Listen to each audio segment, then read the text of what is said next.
Entonces tú ves que el Estado, a nivel municipal, a nivel local, es decir, las alcaldías, pues están interviniendo directamente en una enorme cantidad de actividades económicas diciendo, en esto vamos a grabar tanto y el mínimo tributable va a ser esto, en esta tanto. Entonces, pues a fin de cuentas, uno lo que termina diciendo es, ok, si a nivel local tienes que pagar esto y suman entonces toda una cantidad de impuestos nacionales y hasta estadales, pues digamos que queda para el ciudadano entonces el consumidor que quiere, el contribuyente, más que incluso el consumidor que quiere, pues por supuesto, conservar la mayor parte del dinero, de la riqueza que pueda generar, ¿no?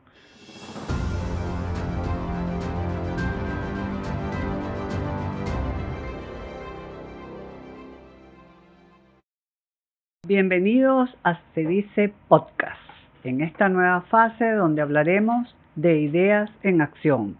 Y es importante para nuestra institución abordar estos temas que pueden ayudar a solucionar problemas públicos de manera interesante e importante, asignando recursos bien para que los ciudadanos puedan vivir con mayor calidad de vida. Y esta vez tenemos como invitado a Anderson Ayala Yusti, quien es, bueno, desde que era estudiante de economía, ha estado aquí en nuestra institución, es Senior Fellow de Se Dice Libertad, además que es comunicador social, está haciendo una maestría en la Simón Bolívar sobre opinión pública, creo que está en tesis.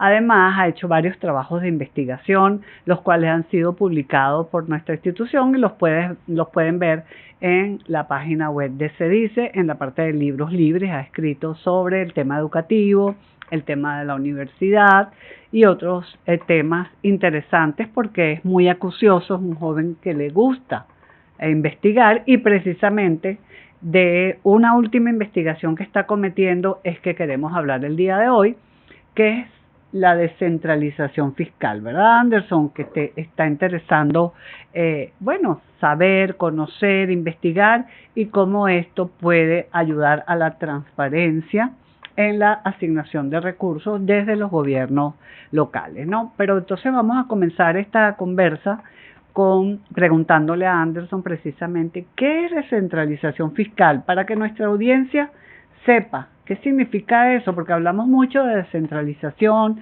de cómo se debe otorgar, por supuesto, más poder a las regiones, lo que evitaría ese control desde el centro del país en las asignaciones, como bien decíamos, de recursos, de acciones, etcétera, y también eso ayudaría a limitar un poco el poder. Entonces, cuéntanos qué es la descentralización fiscal, por qué te interesa este tema que estás acometiendo precisamente para que Se Dice pueda luego publicarlo, debatirlo y generar más conocimiento sobre ese tema.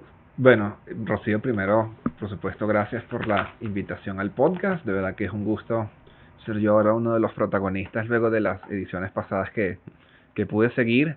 Y bueno, para entrar en el tema, pues yo diría, para facilitarlo, yo diría que la descentralización fiscal es un nuevo, o no sé qué si tan nuevo, pero es un paradigma pues que ha estado siendo disruptivo yo diría que en muchos países de la región y tal vez también en Europa, pues de descentralizar, valga la reiteración, descentralizar territorialmente la administración pues de los recursos, del dinero que se recauda de la gente, ¿no?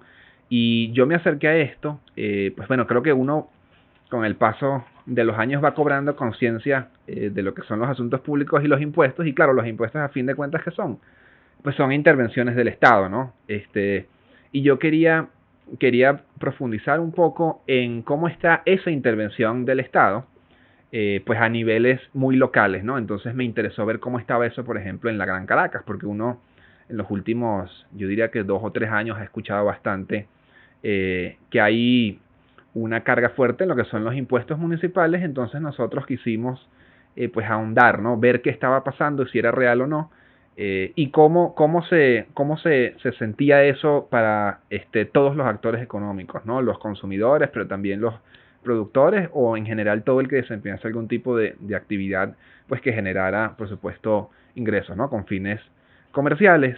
Y cuando uno empieza a ver esto, pues se da cuenta de que hay a nivel territorial, pues hay competencias tributarias en los estados, en los municipios, por supuesto también a nivel del gobierno nacional, pues hay competencias para manejar la situación de sus tributos, ¿no? Que los estados puedan decidir, pues, cuánto cobran, digamos, lo que son las alicuotas, ¿no? Cuánto cobran por alicuota por cada impuesto, igual a nivel municipal, porque hay tributos como el IVA, que son, por supuesto, nacionales, pero también hay impuestos que uno considera que son pues muy locales, ¿no? Por ejemplo, algo muy común como lo es el derecho de frente, ¿no? Que uno lo piensa a nivel inmobiliario. Pero resulta que cuando uno ahonda, cuando uno profundiza, uno ve que en los municipios se graban muchas actividades económicas, ¿no? Cuando uno ve un clasificador de impuestos por actividades económicas, pues es una lista muy larga. Entonces tú ves que el Estado, a nivel municipal, a nivel local, es decir, las alcaldías, pues están interviniendo directamente en una enorme cantidad de actividades económicas diciendo, en esto vamos a grabar tanto y el mínimo tributable va a ser esto, en esta tanto. Entonces, pues a fin de cuentas, uno lo que termina diciendo es, ok, si a nivel local tienes que pagar esto y súmale entonces toda una cantidad de impuestos nacionales y hasta estadales, pues digamos que queda para el ciudadano entonces el consumidor que quiere, el contribuyente, más que incluso el consumidor que quiere, pues por supuesto, conservar la mayor parte del dinero, de la riqueza que pueda generar, ¿no? De los ingresos que logre producir por su satisfacción de necesidades en el mercado. Entonces, aquí es donde la descentralización fiscal entra, pues como ese paradigma de acercar territorialmente esa administración del dinero recaudado, ¿no?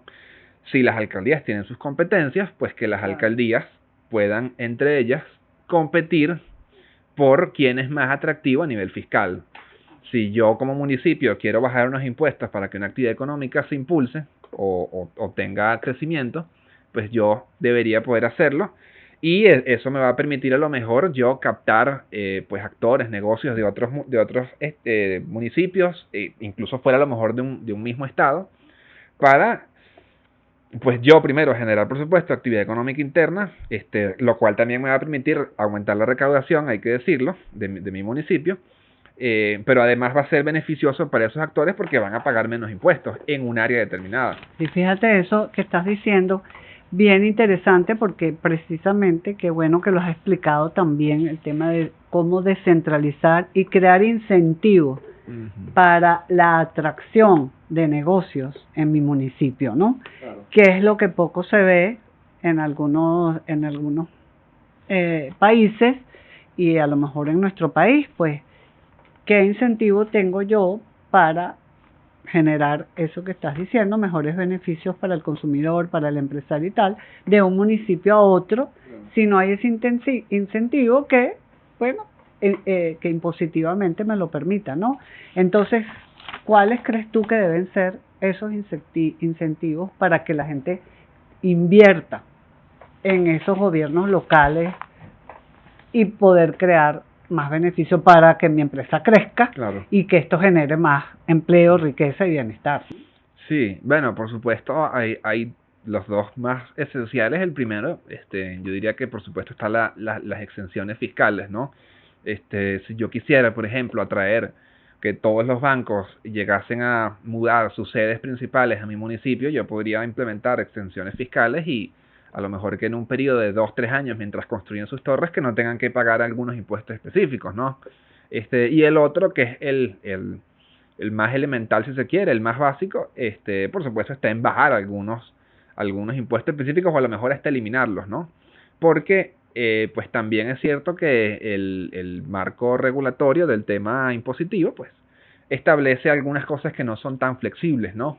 Entonces, uno podría pensar, bueno, pero si yo como municipio quiero eliminar este impuesto, tal vez es la ley la que no me deja, y entonces, ¿por qué la ley no me deja a mí?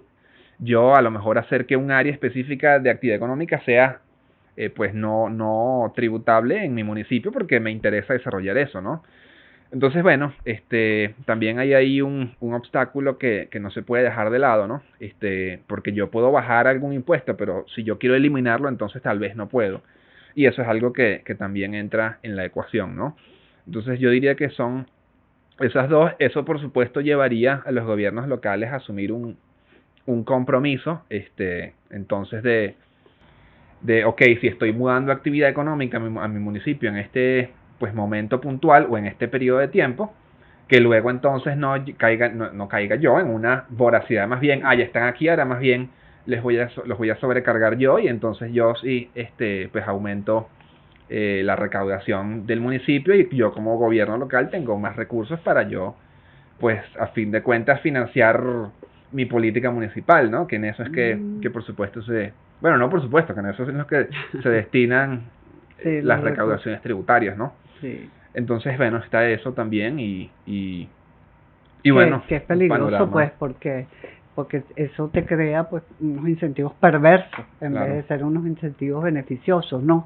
¿Y tú crees, Anderson, con toda esa investigación que estás haciendo, que es por demás interesante y que para se dice es fundamental el que se conozca, el que se debata, ¿tú crees que el marco legal jurídico en Venezuela obstaculiza o beneficia la posibilidad de lograr una descentralización fiscal? Aquí la política de descentralización fue un momento importantísimo para el país, porque a partir de ese proceso pudimos elegir localmente a nuestros representantes en las gobernaciones, alcaldías, etcétera, ¿no? Actualmente ese marco jurídico obstaculizaría esta descentralización fiscal, porque creo que la descentralización se ha minimizado un poco, ¿no? Sí, bueno, la descentralización también es algo relativamente nuevo En en Venezuela. Venezuela cuando lo analizas en perspectiva histórica, ¿no? Y yo soy de los que piensa, bueno, aunque nuestra investigación es de descentralización, yo incluso me gustaría apostar más por federalización fiscal, ¿no? Que no es que yo tenga que descentralizar solamente, sino que yo federalice, ¿no? ¿Qué quiero decir con esto? Si había unas competencias en un órgano pues tributario específico a nivel nacional, eh, no es solo que yo, bueno, vamos a distribuirlas entre a lo mejor todos los estados, y que haya una oficina en cada estado de a lo mejor de esa administración tributaria, sino que los estados sean plenamente competentes sobre esa materia, ¿no? Es decir, esto por supuesto podrá sonar muy utópico, pero si yo quisiera un IVA que fuese menor a 16% en un estado como Falcón para impulsar el turismo, por ejemplo, pues ¿por qué no debería ser posible, no? Entonces, claro, cuando hablamos de descentralización, pues el hecho de descentralizar quiere decir que hay una competencia nacional sobre eso. Si yo quisiera federalizar, que haya competencias por cada estado, eso debería ser posible, ¿no? Entonces, bueno, pues a nivel de marco regulatorio en lo que es la Constitución, pues sí se establecen competencias para los municipios en su actividad de recaudación tributaria. Pero cuando vemos el caso de, por ejemplo, la nueva ley bueno, no es tan nueva, de armonización tributaria, pues pese al esfuerzo que se quiso hacer de armonizar, es decir, de estandarizar de alguna manera cuáles son los impuestos y cuáles son las alícuotas máximas que se pueden cobrar, pues sigue habiendo ahí una presencia importante que no deja de sentirse como imposición estatal, ¿no? Es decir, tú puedes cobrar esto, esto y esto a estas tasas máximas, ¿no? ¿Por qué no decir, los estados pueden decidir qué quieren cobrar y a cuánto no, digamos, en qué gravámenes pues quieren hacerlo, ¿no? Y también, ¿por qué no?, que luego eso se pueda pues llevar a nivel municipal. Entonces yo no diría que el marco regulatorio actual, el marco legislativo, pues es tan favorable. Sí da algunas, vamos a decir, algunas ventanas, algunas puertas abiertas para por lo menos que los municipios, pues que puedo decir, que tengan algo de autonomía en cuanto a, ok, puedo cobrar a cualquier tasa menos a este máximo, ¿no?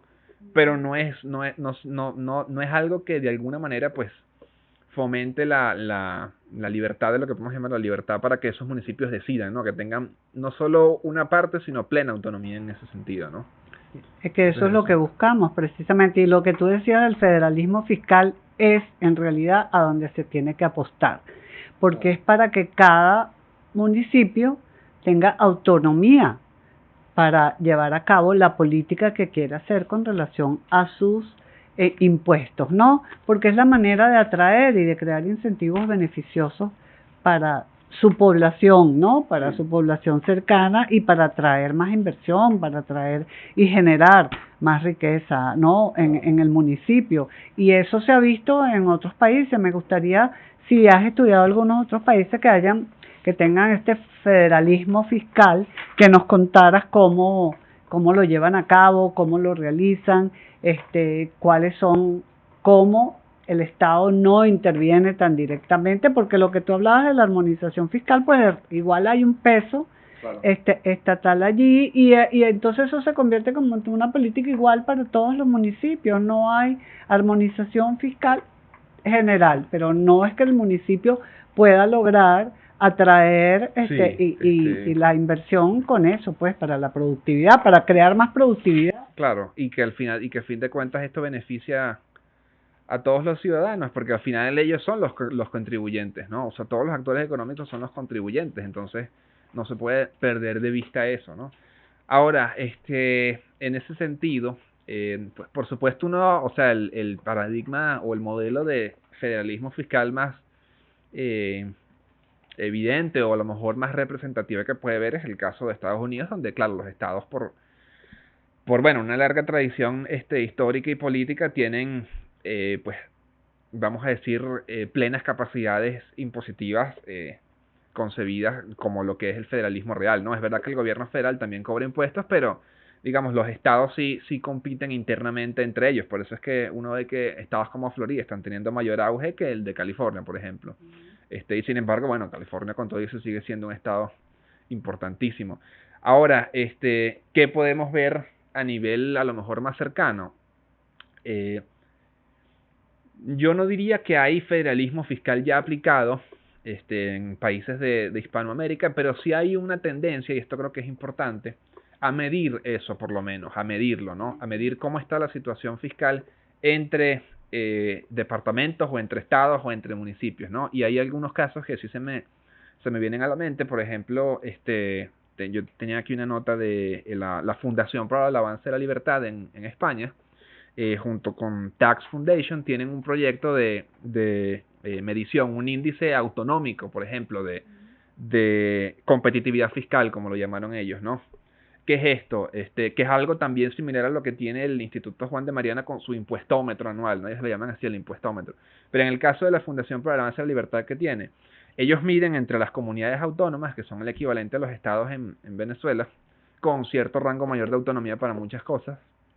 Ellos miden cómo está la competitividad fiscal entre en comunidades autónomas, ¿no? Entonces, ellos evalúan, por ejemplo, qué ha pasado o qué pasa entre la Comunidad de Madrid, qué pasa en Cataluña, qué pasa en País Vasco, ¿no? A nivel tributario, y ellos siempre, cada año, reflejan en sus resultados como, por ejemplo, Madrid sigue siendo esa comunidad más competitiva y por eso es que atrae no solo más negocios, sino también más fortunas, ¿no?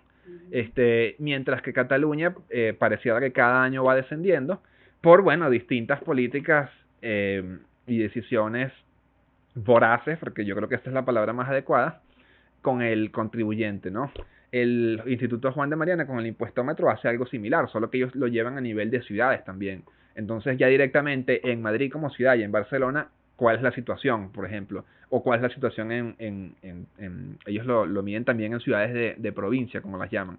Y si uno quiere casos más cercanos incluso, no hay que ir muy lejos. Por ejemplo, Ecuador, en la Fundación Ciudadanía y Desarrollo, que tiene el apoyo para este proyecto del Fraser Institute y de Atlas Network, ellos también tienen un proyecto que se llama Auditoría sobre las Libertades Económicas en Ecuador, y ellos tienen un índice de libertad económica en las ciudades ecuatorianas directamente. Entonces ellos en ese índice de libertad económica por ciudad miden la situación tributaria en cada ciudad. Entonces ellos han analizado cosas como que pues Guayaquil es una ciudad más atractiva que Quito, por ejemplo. Entonces hay una tendencia a medir eso. Igual en México hay un índice de fortaleza fiscal estatal de la organización ETOS, que se dedica a estudiar políticas públicas. Ellos también tienen un esfuerzo de medición para ver cómo es eso entre estados, ¿no? Entonces, Bueno, aquí hubo un estudio, bueno, que creo que ya no se hace, que se llamaba las ciudades más atractivas para invertir, ¿no? Creo que ya hace tiempo que no se hace, y un año salía Valencia, otro año salía Caracas, que sería interesante retomar, ¿no? Claro, porque esta tendencia de medición, ¿qué es lo que busca? Primero, pues evidentemente conocer cuál es la situación, pero segundo, tener datos pues fiables, datos válidos, Sí, datos cuantitativos, duros, pues. que permitan entonces tomar distintas decisiones, no solo a nivel de política, sino también para la gente, que la gente sepa que a lo mejor yo voy a tener más facilidades o voy a ser eh, menos, voy a sufrir menos el peso del Estado en este municipio o en este estado que en este otro en el que a lo mejor estoy actualmente, ¿no? Entonces, tener esa información, pues yo diría que no solo es útil, sino que también está siendo necesaria, porque hay esa conciencia de lo que es el tema tributario como intervención del Estado, ¿no? Entonces, esa conciencia pues se refleja en esfuerzos por cambiar la situación. Sí, y hacer una política pública acorde para Claro. que el ciudadano pues sea el que termine beneficiándose, porque siento que a veces por la poca participación a lo mejor que tenemos los ciudadanos, no hay la rendición de cuentas de cómo se están ejecutando esos impuestos que todos pagamos, ¿no? Claro. Y creo que ahí tiene que haber, bueno, más acción de los ciudadanos en exigir en tu municipio, en tu ciudad, pues bueno, este municipio está muy deteriorado, los Claro. servicios básicos no funcionan, etcétera, etcétera, y cómo nosotros podemos ser mucho más activos para que se logren, porque para eso están hechos los impuestos. Claro. Y mientras menos impuestos, mejor, pero ahorita que hay esta voracidad fiscal, como tú bien la llamabas, creo que no hay acción de los ciudadanos, llámese empresario, llámese ciudadano consumidor, llámese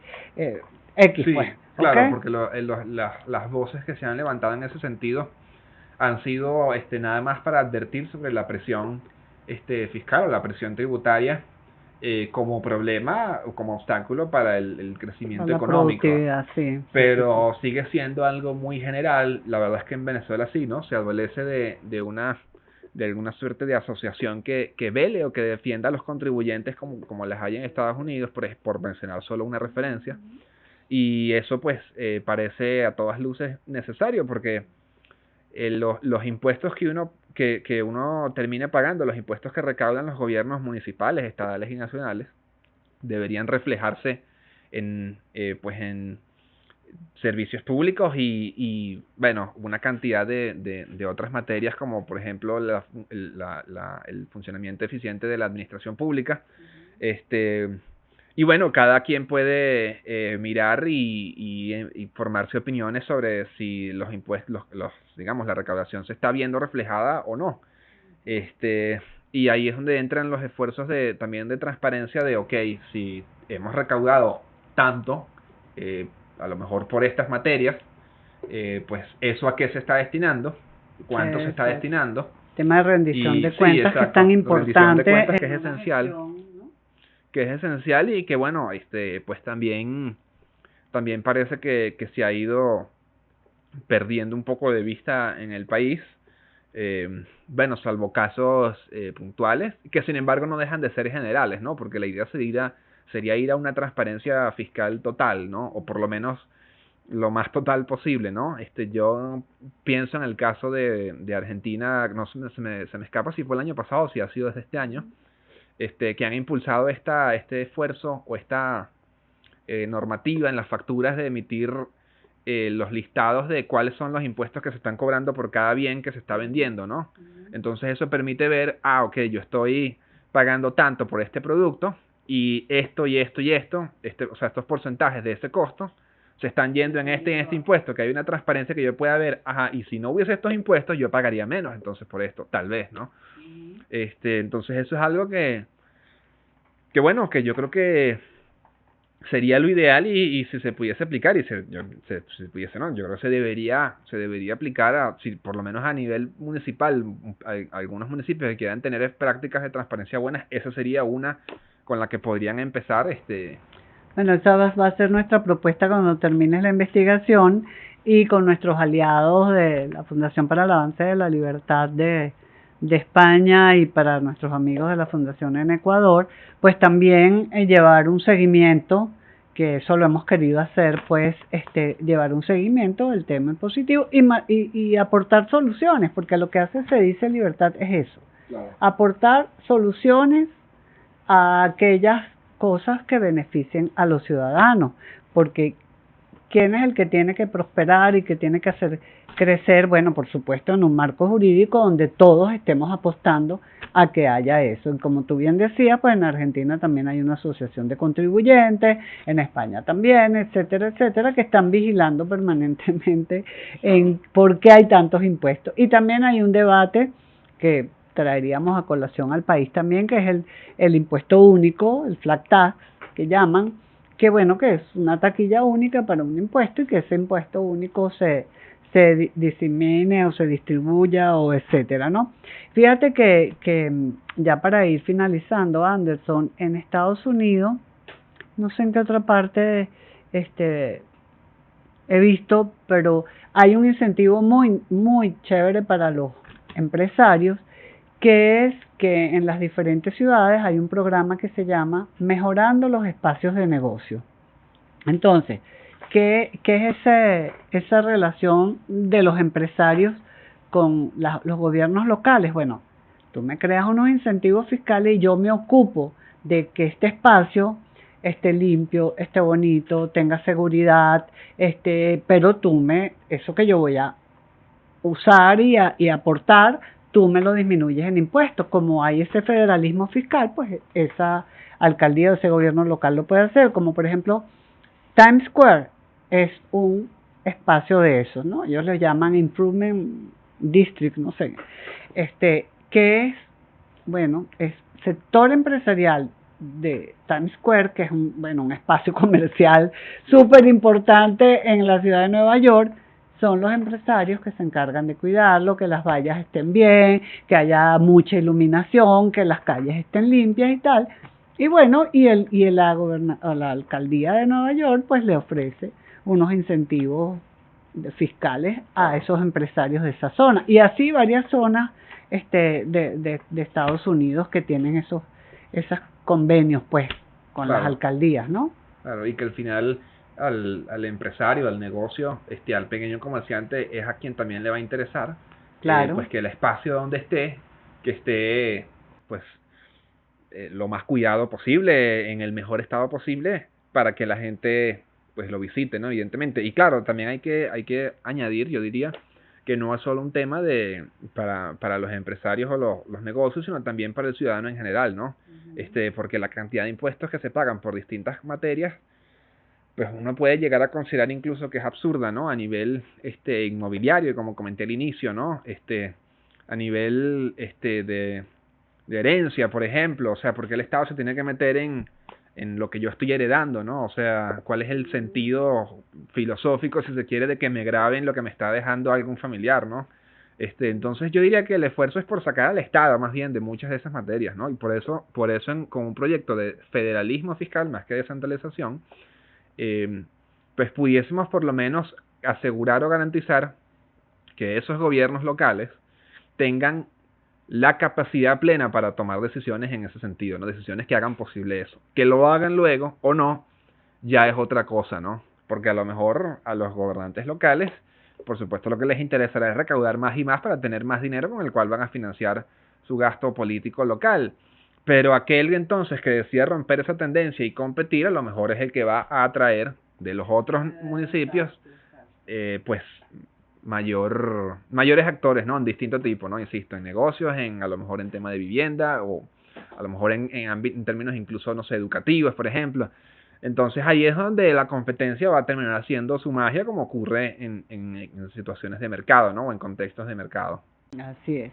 Oye, Anderson, esperamos con ansia que termines esta investigación para empezarla a discutir internamente a quién se dice y luego ya en blanco y negro publicarla y empezar un debate nacional, porque creo que aquí tendrían que participar pues las áreas tributarias de los diferentes gobiernos regionales y locales, porque es un tema clave para la vida ciudadana y para el país, pues porque eso ayudaría a que el país resolviera muchos de sus temas que en este momento no están resueltos, ¿no? Así que Anderson, muchísimas gracias. Ya ustedes saben que Anderson está haciendo esta investigación aquí en Se Dice Libertad. Si quieren más información sobre estos temas, pues pueden escribirnos a través de nuestras redes en X @se dice y Se Dice Libertad en todas las otras redes. En la página web está nuestro WhatsApp para que puedan hacerle consultas a Anderson sobre cómo va la investigación, que va a estar por demás interesante y para solucionar un problema clave de la sociedad, que la cual queremos que sea una sociedad de ciudadanos libres y responsables, ¿verdad? Correcto. Atentos a todos estos temas. Gracias, Anderson. Gracias, Rocío. Y bueno, espero que el episodio haya sido sumamente enriquecedor y por supuesto que genere más interés en el tema tributario, que es algo en lo que todos deberíamos ser actores protagonistas, ¿no? Claro que sí. Muchísimas gracias.